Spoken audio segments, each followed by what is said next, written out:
잠시 기도하실까요? 하나님 아버지, 오늘도 말씀 알려주시고 성령께서 우리 모두에게 각자 사람에게 역사해 주옵소서. 우리 주 예수 그리스도의 이름으로 기도합니다. 아멘.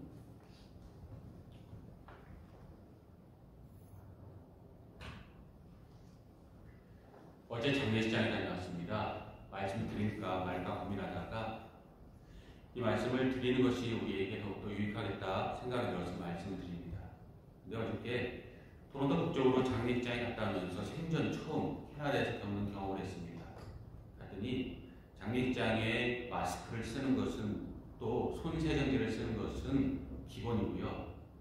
캐나다에서 처음으로 10년 만에 발열 체크를 당하고 또 이름을 인적사항을 적고 오른쪽에 손목 밴드까지 하고 마스크를 쓴 채로 그 장례식장에 처음부터 끝까지 그 장례식장에 참여하고 또 장례에서 하간 예배를 드리고 식사하지 못하고 하간 예배하고 그곳에서 흩어져서 집으로 온 경험을 어저께 가지게 되었습니다.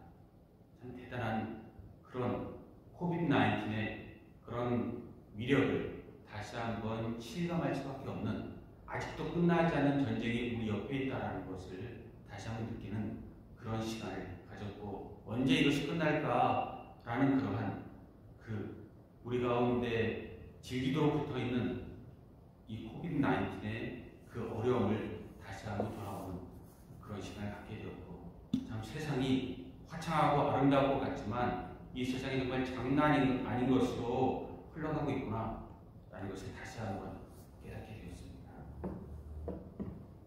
오늘 우리가 본 말씀이 무엇입니까? 창세기 26장 17절부터 18절 이야기는 우리가 거의 한 달째 보고 있는 말씀입니다. 이것의 특별한 의미성을 우리가 둔다고 이야기하지만 이야기 자체를 그냥 표면으로 보면 참 한가한 그런 이야기일 수 있습니다. 하나님 말씀을 한가하다고 이야기하는 것이 불경건하게 보일 수 있지만 말씀 그대로 보자면 이삭이 우물 파는 그러한 이야기입니다. 코비드-19으로 전 세계에 수십만 명이 죽어가고 있고 지금도 우리 곁에서 많은 눈물들이 흘려지고 있고 고생하고 있고 어려움을 당하고 있는데 그저 아버지의 유전을 따라서 이 블레셋 사람들의 핍박을 피해서 그랄 골짜기에서 이삭이 우물 파고 생수를 얻은 이야기가 우리에게 어떤 의미가 있는가 이렇게 생각할 수 있는 그런 본문 말씀입니다.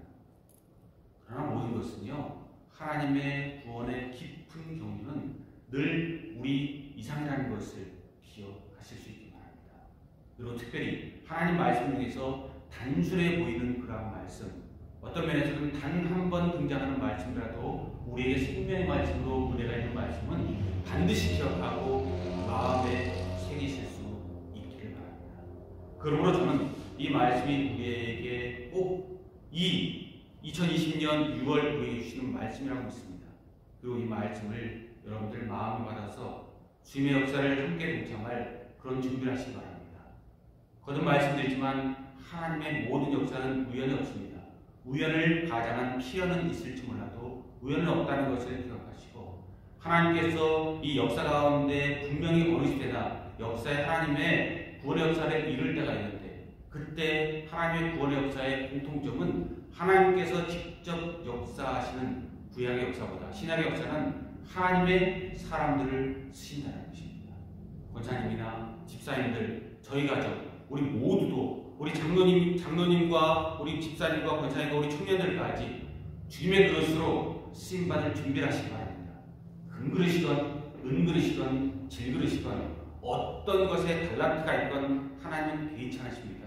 우리 각자를 이 세상에 주신 이유는 우리 각 사람을 실저는 하나님의 뜻이 분명히 있다는 것을 기억하십시오. 몸이 약하거나 건강하거나 부하거나 가난하거나 눈물 나는 그런 눈물 골짜기를 걷거나 삶의 기쁨 가운데 걷거나 청년기를 걷거나 노년기를 걷거나 중년기를 걷거나 또 우리의 모든 말 못할 모든 사정 우리 주님께서 아시고 우리 자신을 붙드십니다. 그리고 우리 자신을 쓰기 원하십니다. 그러하다면 준비된 자로서 준비된 하나님 백성들로서 하나님 앞에 쓰임받을 수 있도록 준비하시는 하나님의 사람들. 그래서 이 이삭이 우물판 이야기의 단순한 이야기가 영적 진리를 담고 있었던 것처럼 우리 한 사람 한 사람의 영적 진리들을 다시 한번 일으켜 나가는 성령의 역사가 우리 모두에게 충만하시기를 주님의 이름으로 축복합니다. 그러므로 오늘 본문 말씀에서 우리가 세 가지를 기억하기 바랍니다. 첫 번째는 하나님의 마음을 알자라는 것입니다. 한번 따라해 보시기 바랍니다. 하나님의 마음을 알자. 하나님의 마음을 알자.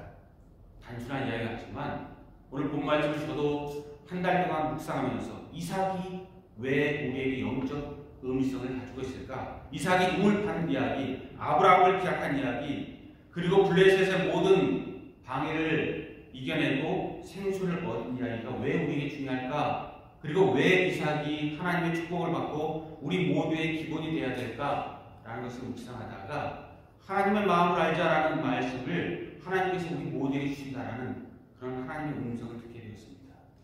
무슨 말씀입니까?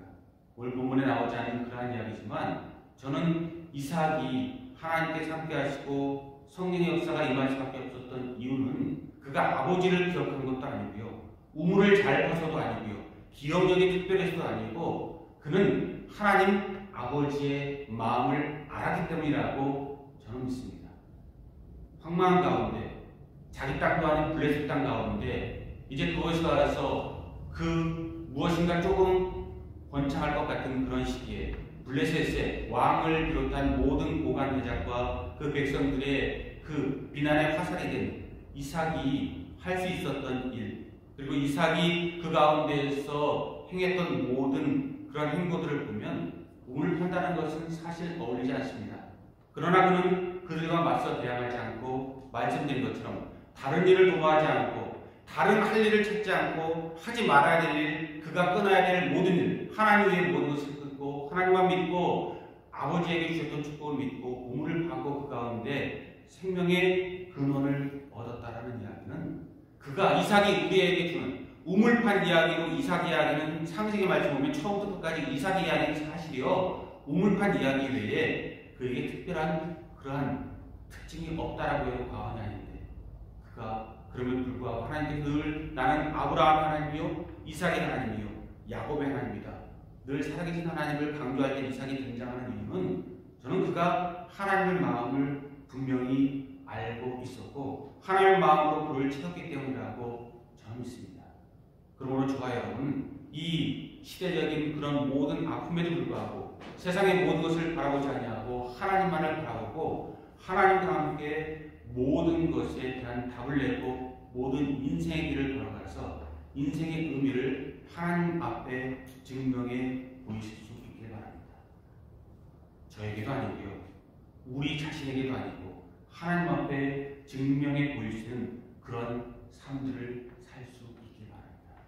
그리고 그러한 마음으로 하나님 앞에 나아갈 때 그 모든 것으로 하나님 앞에 하나님께서 우리 가운데 역사하시는 그런 역사를 마음 깊이 증거로 받으실 수 있길 바랍니다. 저는 우리 교회 하나님께서 분명히 역사하시는 뜻이 있다는 것을 다시 한번 깨닫습니다. 우리 교회 37년의 역사 가운데 우리 교회 아픔이 어떤 아픔이었고 왜 우리가 아픔을 겪게 되었는지에 대해서 서로 상대방을 비난하기 싫고 다른 사람을 탓하기 싫은데 우리 교회 가운데 지금 일어나고 있는 그런 영적 분위기는 모든 것이 내 탓이고 내 잘못을 인정하는 그런 분위기와 또 교회 예배드리지 못해도 하나님 앞에 드릴 수 있는 헌물을 모아서 함께 드릴 수 있는 그런 마음, 내가 결코 하나님을 잊지 않았다는 것, 하나님이 나를 잊지 않는 것은 당연한 일 같지만 우리도 하나님을 잊지 않았고 모든 것이 이제 남을 탓하는 그러한 비난의 화살에서 내가 모든 것에 십자가고 내가 모든 것에 괴수라는 나의 그런 더럽고 추함과 추락함을 바라보는 그러한 시간으로 그러한 고백으로 우리 교회 가운데 하나님께서 한 사람 한 사람을 세우시는 귀중한 시간인 줄 믿습니다. 저라고 예외가 아닙니다. 저 또한 하나님께서 날마다 비우시는 그런 경험을 하고 있는 6월을 보내고 있습니다. 얼만큼 하나님께서 비우시는가? 오해 살 만한 그러한 이야기 같지만 저는 요새 다른 때보다도 말씀을 더욱더 묵상하고 그 말씀을 통독하고 기도하고 또 말씀을 준비하는데 최선을 다하고 있습니다.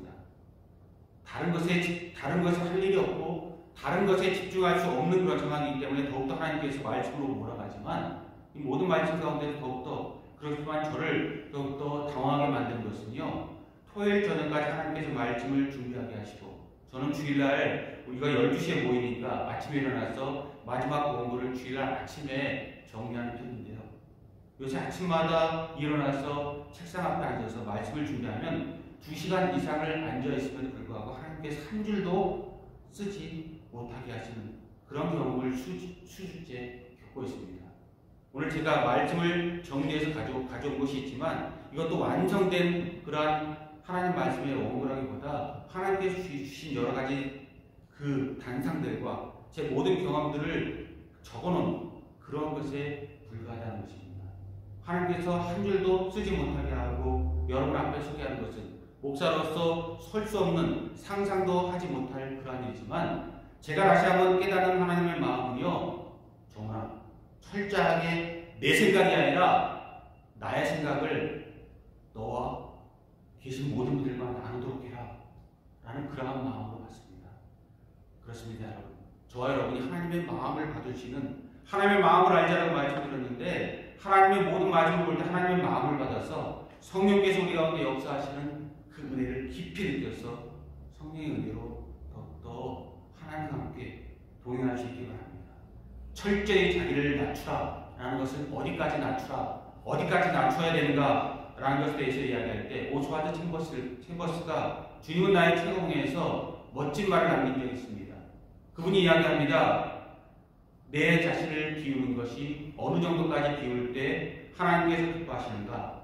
그는 이렇게 이야기합니다. 어떤 충격에도 하나님께서 어떤 것을 우리에게 던져주실지라도 전혀 놀라지 않을 만큼 하나님께서 아무리 충격적인 일을 우리에게 던져줘도 우리에게 일상사가 될 수 있을 만큼 우리를 비울 때 그것이 겸손이요 비움이라고 이야기하고 그렇게 하나님께서 우리에게 기대하신다는 것입니다.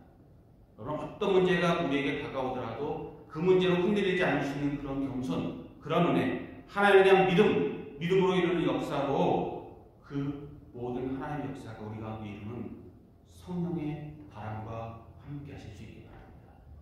그리고 여러분 하나님의 기억할 때 더욱더 어떤 일을 만나도 다시 한번 강조드리지만 하나님의 마음을 기억하실 수 있기 바랍니다. 기도가 중요하죠. 기도하지 않고 말씀 보지 않으면 우리는 하나님의 사람들이 아니고 하나님을 기억하지 않으면 하나님의 미닝, 하나님의 뜻을 기억하지 않으면 우리는 하나님의 사람들이 아니고 기도할 때 우리에게 주는 첫 번째 원칙은요. 구체적으로 기도하라 라는 그러한 기도의 원칙이 있다는 것입니다. 그러나 여러분 말씀 가운데 다시 한번 우리 마음을 새기고 성령의 음성을 들을 수 있기 바랍니다. 구체적으로 기도할 때 우리 문제를 가지고 기도하는 것이 하나님 앞에 가장 빠르게 응답받을 수 있는 그런 길이 되지만 그 길이 우리에게 함정이 될 수 있다는 것, 올무도 될 수 있다는 것, 그것을 기억하라는 것입니다. 오스왈드 챔버스가 다시 한번 이야기하는 다른 음성을 들으실 수 있기 바랍니다. 문제를 가지고 기도하지 말라라는 그분은 이야기합니다. 기도에 관한 하루하루 생명의 말씀을 주신 분이 이야기하는 것이 전혀 어울리지 않습니다. 그런데 그분의 뜻은 이렇습니다. 기도를 가지고 이야기하지 마십시오. 왜냐하면 기도를 가지고 나와서 구체적으로 기도 제목을 가지고 문제를 가지고 나와서 기도하기 시작하면 그 문제가 우리를 살릴 것 같지만 어느 순간에 문제로 우리가 함몰되어서 하나님을 잃어버릴 수 있기 때문입니다. 베드로가 무리를 걸으라 라는 말씀처럼 그 무리를 걸을 때에 파도를 보고 넘어진 것처럼 우리가 문제에 주목하고 하나님을 잃어버린다면 하나님께서 우리를 걷게 해도 우리가 하나님을 잃어버릴 수 있다는 것, 그리고 우리가 하나님 앞에 구원을 받을 수 있는 것이 아니라 하나님 앞에 침몰될 수 있다는 것을 기억하실 수 있기 바랍니다. 그래서 이삭이 대단하다는 것이고 우리가 이삭을 본받자는 것입니다. 우물을 파는 일 저 같으면 못할 것 같습니다. 블레셋이 한 번 방해하고 끝낼 것 같지 않습니다. 끝까지 그를 말리기로 방해하기로 그들이 결심했다면 줄기차게 밤이고 낮이고 그를 협박하고 위협했을 것입니다. 그럼에도 이삭은 한마디도 불평하지 아니하고 우물을 파고 자기의 길을 가고 하나님을 믿습니다. 그 믿음을 보고 결국 블레셋이 이기게 하는 것이 아니라 하나님이 이삭을 이기게 하셨다라는 이 사실, 이 의미, 이 성경 말씀 가운데 그랄 골짜기에서 아브라함이 우물을 팠다는 이 말씀 가운데 하나님께서 우리에게 영적으로 들려주시는 그 우주를 가득 채우는 너희가 무엇을 보느냐? 너희가 무엇을 듣느냐? 너희가 귀가 있느냐? 너희가 눈이 있느냐? 너희가 마음이 있느냐? 내 뜻을 아느냐? 누가 하늘을 내고 누가 바람을 내고 누가 비를 내고 누가 구름을 내고 땅의 모든 것과 바다의 모든 것과 우주의 모든 것을 심지 않느냐? 요백에 말씀하셨던 하나님 말씀하셨던 그 마음을 알아서 하나님의 사랑으로 우리의 것을 하나님 앞에 올려드릴 때 성령께서 이제는 내가 하는 것이 아니라 하나님의 역사하시는 그 은혜를 우리가 받고 그 역사를 이루어가시기 바랍니다. 우리 교회도 앞으로 더욱더 우리의 무엇인가를 이루려는 역사가 아니라 하나님의 역사를 이루는 그런 역사로 영적 부흥의 역사를 이제 함께 이루어가기 원합니다. 그 가운데 하나님의 뜻이 이루어질 수 있도록 기도해 주시오. 그 은혜 가운데 우리 가운데 영적 부흥의 역사가 일어나서 하나님께서 이 시대에 우리 오샤와 한인장로교회가 있어야만 하고 우리 오샤 한인장로교회가 이루어가야 할 모든 것에 대해서 하나님께서 어떻게 이룩하시는지를 보고 그 가운데 하나님이 찾는 한 사람 한 사람이 될 수 있기를 주님을 축복하고 그 은혜에 동참해서 하나님을 만날 때 우리 모든 것이 진정한 상급이 되실 수 있기를 바랍니다. 두 번째 우리가 깨달아야 할 하나님의 말씀은요. 시대 정신을 알자라는 것입니다. 한번 해보시겠습니다. 시대 정신을 알자. 시대 정신을 알자. 저는 코비드-19이 우리에게 주는 말씀이 그리고 우리를 완전히 꽁꽁 묶어서 1년이 지난 후에 내년이 되어야 사실 우리가 정상화될 것 같은데 그렇다면 우리 1년이 거의 묶인 시기가 되어진다는 그런 느낌을 받고 그런 하나님의 뜻이 있다는 것을 우리가 깨달을 필요가 있다는 것입니다. 어제 제가 장례식장에 갔다 왔다고 말씀드렸는데 교회 잠깐 일이 있고 또 주고 복사할 것이 있어서 또 교회에 들렸습니다. 그러다가 제가 깜짝 놀란 것이 있습니다. 옆에 보시면 교육자 사무실이 있습니다. 그냥 의자가 있고 책상이 있고 목회자가 설교를 준비하는 그리고 재정부가 일하는 곳이고 그냥 그 쓰는 교회를 위해서 쓰는 방입니다. 근데 제가 깜짝 놀란 것은요. 저 교회 그 사무실 안에 저희 교회 달력이 있거든요. 큰 달력을 여기 그 제임스 교회 분들이 작은 달력을 달아놔서 일부러 제가 지금 큰 달력을 달아놨는데 달력을 어제 지나가다가 무심히 보고 깜짝 놀랐어요. 왜 놀랐을까요? 달력이요 3월달에 고정되어 있었습니다. 한 번도 올라온 적이 없었거든요. 지난주에 이곳에 계신 모든 분들 첫 번째 제가 감격스럽다고 말씀드렸지만 저도 사실은 이 몇 번 오르내리긴 했지만 복사할 때 말고는 예배도 우리가 밑에서 드렸고요. 이 위는 본당은 철저하게 잠겨 있었고 본당에서 아무도 없었고 사무실에서 일하는 분들은 목회자들도 사무실에서 설교 준비를 하지 않는 완전히 막힌 공간이었습니다. 그래서 달력이 우리가 이 코비드-19 이 코로나 바이러스가 3개월 하는 동안 그대로 멈춰서 3월 달에 멈춰져 있는 것을 보고 사실 좀 충격을 받았습니다. 나는 움직이고 있고 나는 살고 있고 오늘도 자고 오늘도 깨고 어제가 있었고 오늘도 있고 내일도 있을 것이라고 나는 그냥 믿고 그렇게 살아왔는데 사실은 모든 것이 멈춰 있었구나 라는 그런 생각에 제가 사실 마음의 적잖이 충격을 받았습니다. 그리고 그 마음이 지금도 그 달력이 어제 본 3월달의 달력이 제 마음속에 잊혀지지가 않습니다. 여러분 그런 가운데 제가 말씀드리는 그 중요한 포인트는 이것입니다. 3월에 달력이 멈춰있고 언제 모든 것이 끝나냐 그 가운데서 우리가 코비드-19의 치유를 위해서 기도하자는 것 아닙니다. 물론 치유돼야 됩니다. 없어져야 하고 이 모든 것에서 인류가 구원을 받아야 합니다. 근데 우리에게 정말 중요한 것이 무엇인가? 하나님께서 우리에게 말씀하신 것이 무엇인가? 기억해 보십시오. 최악의 순간이라고 이야기하지만 인생을 살아가다 보면서 우리가 이것 말고 다른 어려움을 겪은 적이 없습니까? 육체적으로, 물질적으로, 삶의 모든 것 가운데에서 그리고 우리의 가족 관계에서 내 자신과의 싸움에서 사탄과의 싸움에서 하나님 앞에서의 우리의 모든 몸부림 가운데에서 우리가 나이가 젊건 많건 여자분이건 남자분이건 어떤 삶이건 우리 가운데 어려움이 없었습니까? 그리고 앞으로 이 코비드-19만 지나가면 우리에게 어려움이 없을 것입니다. 어쩌면 이거보다 더 큰 일이 우리 앞에 놓여져 있을지 모릅니다. 말세가 되면 우리가 감당치 못할, 온 우주가 감당치 못할 일이 우리에게 벌어진다는 말씀 그대로 우리가 믿고 있고 이루어질 것이라는 믿음 가운데 있다면 이것은 어쩌면 아무것도 아닌 문제가 될 수 있다는 것입니다. 그런데 우리가 우리 자신을 돌아볼 때 정말 우리가 생각할 필요가 있는 것, 우리가 지금 이 시기에 하나님께서 우리에게 원하는 것이 무엇인지, 이 시대 정신이라는 말씀으로 거창하게 말씀드리는데, 그저 우리가 이 시기에 하나님께서 우리 각 사람에게 말씀하고 우리에게 원하시는 것이 무엇일까? 하나님께서 나에게 정말 원하시는 것, 정훈아, 준구야, 우리 집사님들과 우리 모든 분들에게 부르시면서 우리에게 요청하시는 하나님의 손길과 하나님의 말씀과 하나님의 계획이 무엇일지 한번 생각해 보시기 바랍니다. 우리는 영적 구원운동을 꿈꾸고 하나님께서 이제 이루기 위해서 세상을 멈춰놨다고 믿고 그 가운데 믿는 우리의 모습과 믿지 않냐는 그런 모습이 분명히 이 모든 것이 끝나면 이루어질 줄 믿습니다. 이것이 모두 끝나는 순간 우리의 모든 것이 하나님께서 그 시대를 위해서 준비해놓은 그 시대 가운데에서 하나님께서 쓰시기 위해서 준비한 그릇들과 은혜들이 될 수 있고 성령 역사를 이루어질 수 있는 하나님의 사람들 될 수 있기 바랍니다. 이 시대에 하나님께서 찾는 우리 모든 은혜 가운데 반드시 기억할 것, 하나님께서 저에게 주신 말씀과 저에게 주신 은혜는 여러분도 느끼시겠지만 이제 다수가 모든 것을 이어나가는 이 시대는 아니다라는 것을 하나님께서 우리에게 주시고 계시다고 믿습니다. 우리는 다수일 수 없습니다.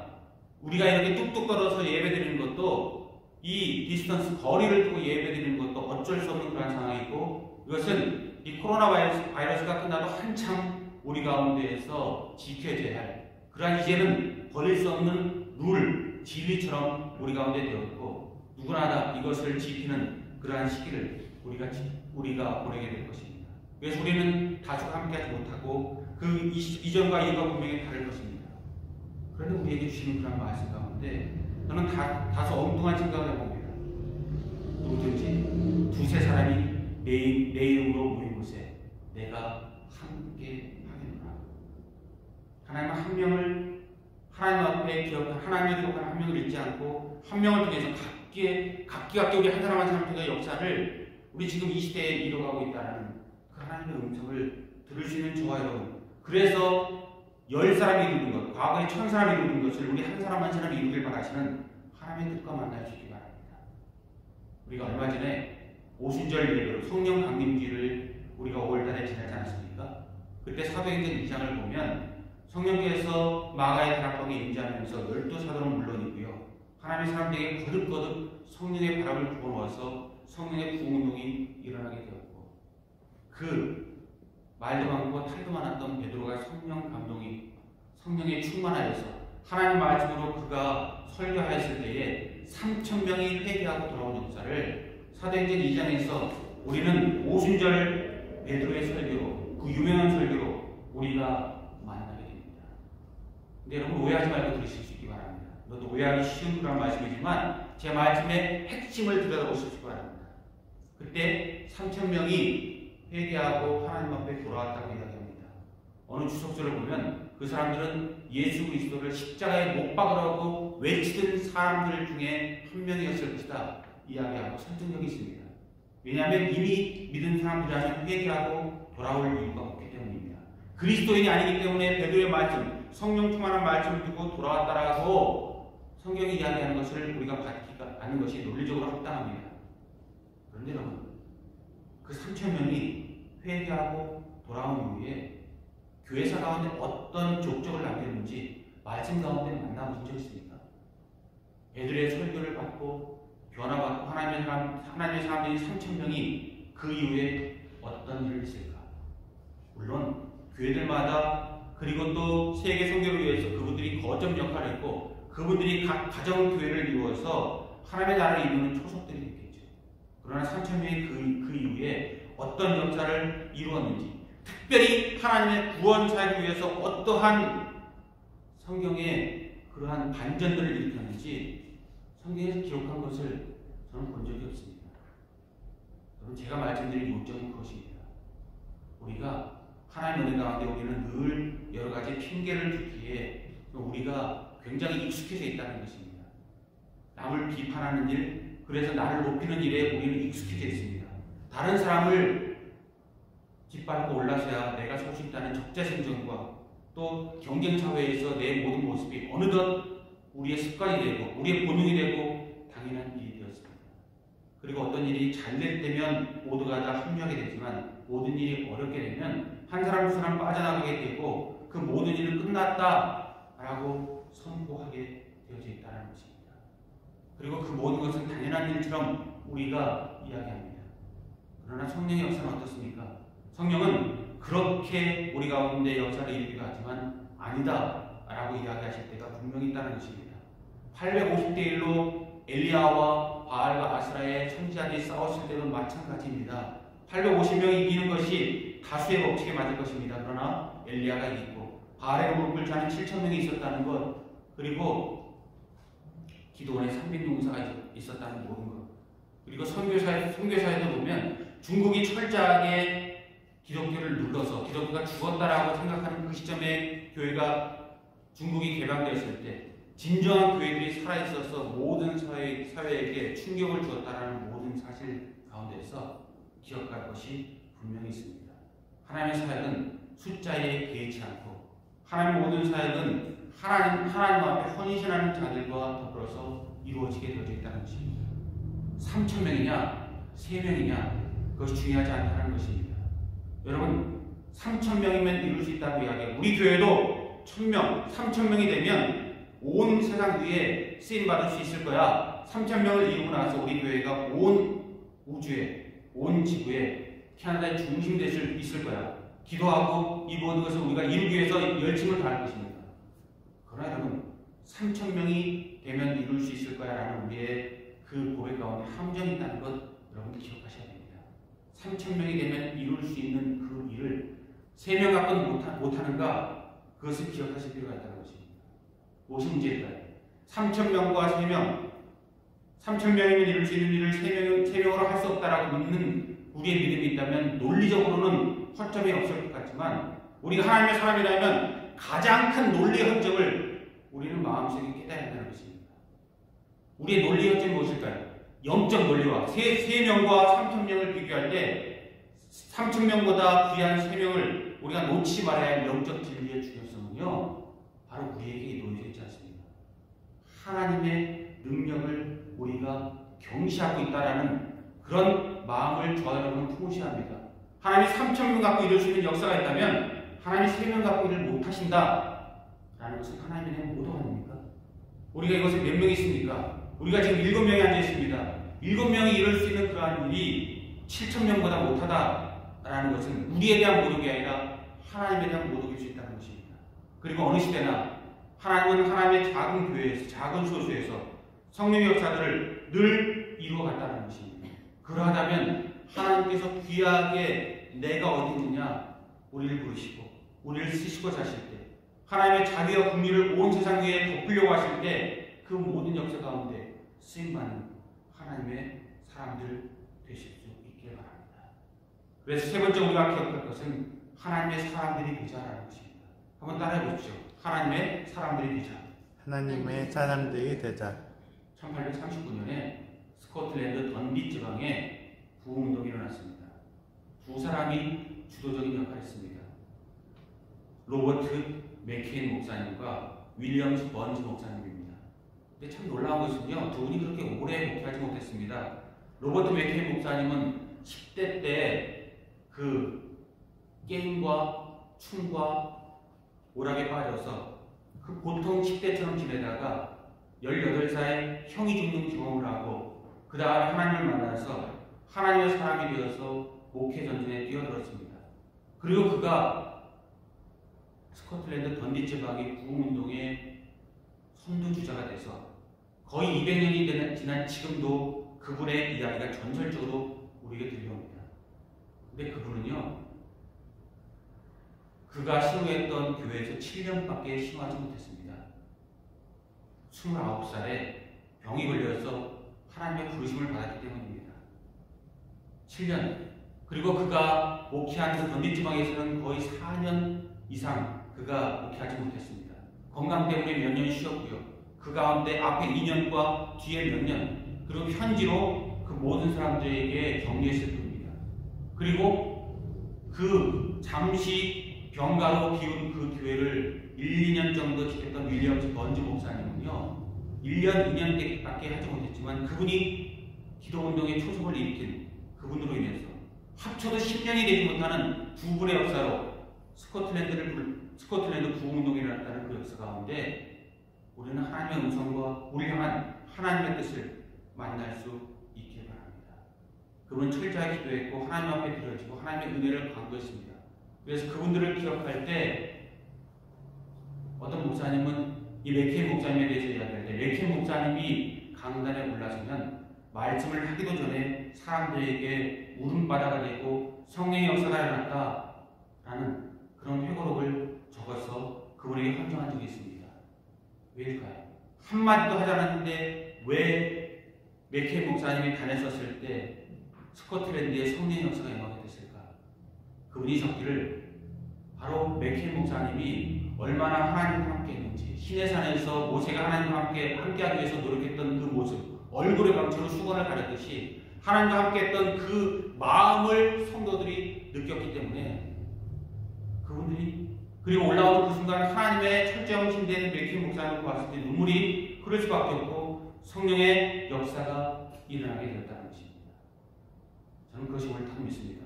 왜냐하면 맥케이 목사님은 로버트 머리 맥케이 목사님은 한 번도 강단 위에서 우스운 이야기나 이른바 유머러스한 이야기나 즐거운 이야기를 하신 적이 없습니다.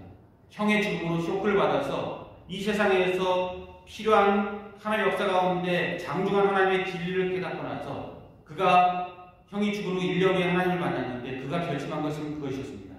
나는 더 이상 카드게임을 하지 않겠다. 그 다음 달에 결심합니다. 나는 더 이상 주일날 놀러 가지 않겠다.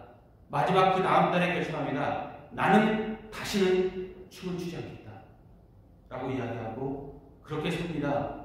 그리고 교회에서 그가 선포한 것은 죄와 심판에 대한 설교, 어떤 면으로 우리가 가장 듣기 싫어하는 꾸중하는 설교, 하나님의 징벌을 선포하는 설교로 그가 교회에 선포했지만 성령 역사가 일어났다는 그 사실을 기억하시며 하나님의 뜻 가운데 우리에게 정말 필요한 것, 우리가 마음을 편안하게 하고 달변으로 우리 모든 것을 감싸줄 수 있는 그런 목회자를 우리는 찾는데 그런 목회자도 물론 세상에 필요한데 우리 가운데 정말 중요한 것이 무엇인지, 우리가 정말 중요한 것과 주변적인 다른 모든 것과 하나님의 핵심 진리와 진리를 전하는 딜리버리, 그 스킬과 우리 혼동하고 있는 것은 아닌지 돌아볼 수 있기 바랍니다.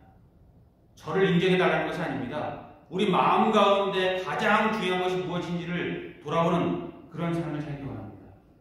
저도 맥케이 목사님과 그 일맥상 동안 한 가지는요, 저도 단상에서 웃은 이야기, 유머러스한 이야기, 저도 세상적인 모든 이야기 참 많이 합니다. 근데 저는 다른 데서는 몰라도요, 단상에서는 절대 그런 우스운 얘기를 하는 것이 영적으로 마음속에 용납이 되지 않습니다. 그래서 어떻게 보면 지루할 수 있는 그러한 설교를 성도님한테 드리는 것이 저의 그러한 마음의 그러한 가장 큰 부담이기도 합니다. 그런데 여러분, 가장 중요한 것, 핵심적인 것을 기억하시고 우리 가운데 가장 중요한 것이 무엇인지 늘 기억하시기 바랍니다. 그리고 어떤 면에서 하나님의 마음을 기억하고 하나님의 사람이 되기 위해서 필요한 가장 필수적인 에베소 6장에 말하는 하나님의 전신갑주를 오늘도 온전히 입어서 사탄의 불화살을 이길 수 있는 그런 진정한 은혜를, 성령의 역사를, 성령 세례를, 하나님의 기름 부으심을, 성령 충만을 이루실 수 있게 바랍니다. 맥케이 목사님이 성도를 사랑하고 끝까지 기도하고 성도를 놓지 않았지만 그분은 맨 처음에 던디 지방에 가서 단임 목사로 취임하면서 그곳에서 선포할 때 그곳에 적어놓은 그의 기록이 있습니다. 이곳은 우상에게 주어진 곳이다. 이곳은 사람들의 마음이 굳어진 땅이다. 이것은 황무지고 사막이고 이곳 하나님의 역사가 이루어지지 못한다. 라는 부정적인 평가를 교회 성도들을 보고 내렸습니다. 소수의 기도하는 사람이 있었지만 성도들의 대부분은 하나님에 대한 심각한 그런 믿음으로 교회 예배 나오지 못한다는 것을 영적으로 느꼈다는 것입니다. 그리고 우상에게 주어진 도시, 우상에게 주어진 교회, 우상에게 주어진 마음의 땅이라는 그런 마음으로 성도들을 보면서 언젠가 우리가 주님의 자비와 긍휼과 구원과 중생과 역사에 대해서 이야기하지만 우리가 언젠가 다른 목사가 이곳에 올 것이고 다른 성도가 이곳에 채워서 이 교회 부흥을 이루겠지만 우리 모두가 다 하나님 앞에 부름받을 그날엔 우리가 이 세상의 모든 숨이 끊어지는 그날엔 천국이나 지옥 둘 중에 하나만이 우리를 기다리고 있다는 그 모든 것을 보면서 우리 가운데 필요한 것이 무엇인가? 죄와 심판과 하나님의 분노 가운데 우리가 느껴야 할 것이 무엇인지를 알고 그 가운데 하나님의 말씀을 전파하는 그런 물음이, 영적인 부음이, 영적인 그런 각성이, 영적인 엎어짐이 그 가운데 있어서 성령 역사를 스코틀랜드에 이뤘고 온 세상 가운데 이뤘고 지금 우리에게도 일어난다는 것입니다. 잠시 몸이 아파서 집에 갔을 때 1년 동안 임시 목사로 했던 윌리엄스 번지 목사님은 더한 그런 시간을 가졌다고 이야기합니다. 번지 목사님 어렸을 때 부모님의 손을 잡고 시장에 걸어갈 때 번지 목사님이 운 적이 있다고 합니다. 왜 울었을까요? 지옥으로 가는 사람들의 발걸음이 나를 아프게 한다. 어린 번지가 이런 고백을 했다라는 그런 고백을, 그런 이야기를 기록을 본 적이 있습니다. 하나님의 엄중한 심판을 보았던 맥케인 목사님, 시골 장터에서 지옥 발걸음을 걷는 사람들의 고통을 들었던 번지 목사님의 하나님 앞에 엎어짐이, 그들의 헌신이 스코틀랜드와 세상의 변화를 일으켰다는 것입니다. 여러분, 저와 함께 드리는 모든 예배와 모든 삶과 우리에게 필요한 모든 것이, 우리 영성이 지금 우리에게 꼭 필요한 것, 저도 필요하고 여러분도 필요하고 우리 교회가 세상에 필요하지만 이 시대에 필요한 모든 것들일 뿐입니다. 장차 다가올 우리 시대에, 우리가 이 세상의 생명이 끝난 시대에 전혀 무익한 것입니다. 저도 천국에 가면 목자들은 한마디로 실업자가 될 것입니다. 주님께서 계신데, 예수 그리스도의 은혜가 계신데 목회자가 무슨 하나님의 말씀을 전할 것이겠습니까? 그런데 중요한 것은 이 세상 가운데 가장 필요한 것을, 은혜 가운데 우리에게 필요한 것을 우리가 하나님 앞에 이루어지는 하나님의 사람이 되자는 것입니다. 어느 한 사람이 아니라, 어느 한 사람의 주도가 아니라 각 사람이 하나님의 거룩한 사람이 되어서 기도원의 300용사처럼 각자 용사가 되어서 은혜 가운데 하나님의 나라를 이루어갈 때 부흥의 정점이 지켜지게 될 것이고, 이 코비드-19이 끝난 다음에 하나님께서 거룩한 성령의 불길을 일으킬 때 준비한 우리들로 인하여 하나님이 기뻐하실지, 하나님께 다시 눈물을 흘리시고 하나님께서 돌이키실지 우리의 선택에 달려있다는 것입니다.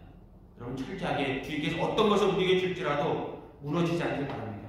우리 마음의 아픔이 있을지라도, 우리 육체의 아픔이 있을지라도, 삶의 아픔이 있을지라도 하나님을 믿고 이 모든 것이 우리에게 지나가리라 믿고 하나님께서 우리에게 역사하리라 믿고 이 세상 모든 사람들 몰라도 하나님은 안다라는 우리 기본 마음이 끝나지 않아서 마치 원죄처럼 코비드-19이 우리를 붙잡고 놓아주지 않는 그러한 시점에도 성령의 사람들이 하나님의 가장 귀중한 역사를 이뤘듯이, 오히려 역사의 그런 가장 어두운 시절에 부흥의 불길이 났듯이 여러분이 하나님의 성령 역사를 이루어드릴 수 있기를 주님의 이름으로 축복합니다. 그리고 그 모든 하나님의 음성에 응답하셔서 하나님의 기뻐하심이 되고 천국잔치에 내가 너를 도무지 알지 못하노라라는 것이 아니라 하나님께서 나눠주시는 그런 하나님의 거룩한 역사를 이루시기를, 그런 사람도 저와 하나님 앞에 여러분과 저에게 상급이 있을 수 있기를, 하나님의 자비와 긍휼이 우리를 향한 하나님의 놀라운 복음이 될 수 있기를 주님의 이름으로 축복합니다.